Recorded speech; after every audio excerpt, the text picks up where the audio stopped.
2018년 산티아고 순례길을 걸었습니다. 그 이야기를 시리즈로 쭉 내보낼 테니 저와 같이 순례길을 걸어보시면 좋겠습니다.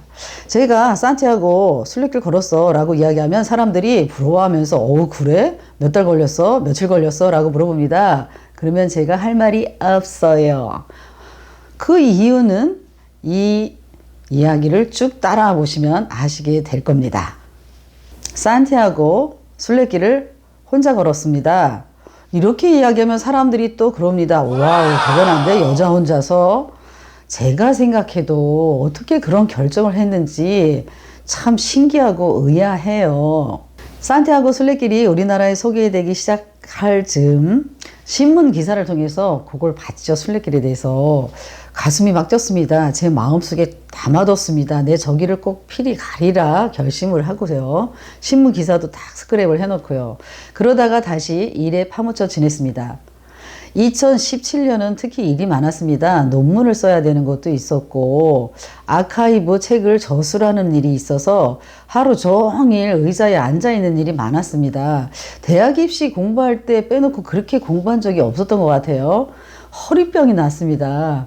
그래서 제가 도저히 안 되겠다. 저는 자타가 공인하는 일 중독자입니다.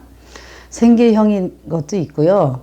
이 일을 할 때 제가 쾌감을 느낍니다. 그런데 허리병이 날 정도로 일을 했으니 도저히 안 되겠더라고요. 내가 여기서 나를 격리시켜야 되겠다. 스스로 격리시켜야 되겠다라고 생각했습니다. 그런 방법 중 하나가 바로 산티아고 순례길을 걷는 것이었습니다. 그동안은 낯선 곳을 혼자 다니는 게 무서워서 여행을 할 때는 늘 누군가랑 같이 다녔습니다. 그런데 이번에는 혼자 걷기로 결심한 거죠. 당시 한겨레 신문에 김영훈 작가가 한 컷짜리 만화와 함께 그 밑에 자기의 생각의 단상을 적어 놓은 것이 있었는데요. 거기에 이런 말이 있더라고요. 혼자 걸으면 생각을 줍고 둘이 걸으면 생각을 나누고 여럿이 걸으면 눕는다라고요. 저도 생각을 줍고 싶었습니다. 더 이상 제 안에서 뭐가 나올 게 없었습니다. 고갈됐다는 거죠. 생각을 줍는다라는 말보다는 생각을 고른다라는 말이 더 맞을 수도 있겠네요. 저의 온갖 생각, 저에게 일어나는 많은 생각들을 채반 위에 올려놓고 막 흔들어서 쭉 정리는 버리고 엑기스만 남겨두고 싶었습니다. 여기저기 복잡하게 엉켜있는 이런 생각들 있죠. 그걸 실타래에 풀듯이 잘 풀어서 필요 없는 것은 다 버리고 핵심에 도달하고 싶었습니다.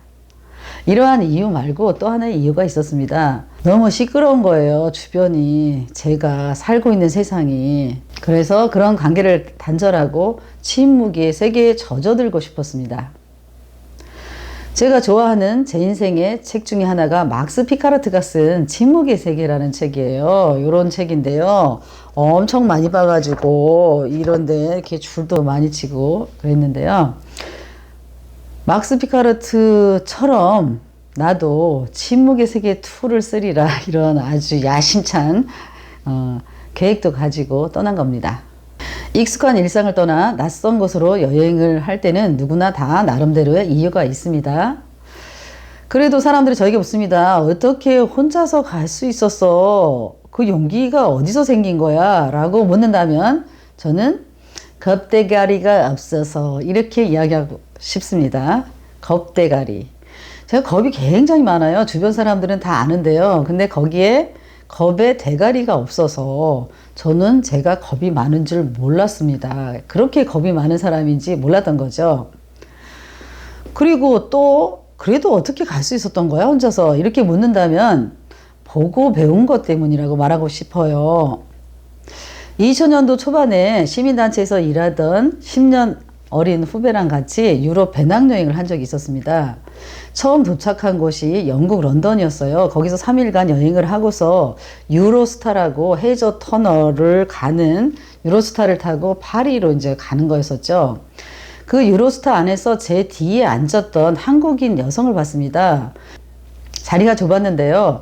바로 옆에 아주 뚱뚱한 우람한 남성, 외국인 남성하고 같이 이야기를 하고 있더라고요. 제 뒷좌석에서요. 그때 제가 걱정을 많이 했습니다. 저렇게 낯선 곳에 와서 모르는 사람이랑 얘기했다가 큰일, 큰 봉변 당하면 어떻게 하지? 걱정을 속으로 많이 했죠.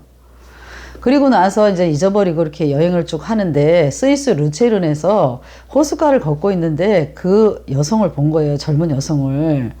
보니까 안심이 되더라고요. 살아 있었구나. 뭐 이런 안심이 되면서 아, 여자 혼자 여행해도 되는구나.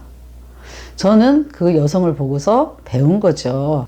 오늘은 제가 스페인 산티아고 순례길을 걷게 된 이유에 대해서 여러분에게 이야기했습니다. 다음부터는 시리즈로 쭉 나갈 테니까 저랑 같이 흥미진진하게 스페인의 산티아고 순례길을 같이 걸어보셨으면 좋겠습니다. 이상 그 누나의 김영미였습니다.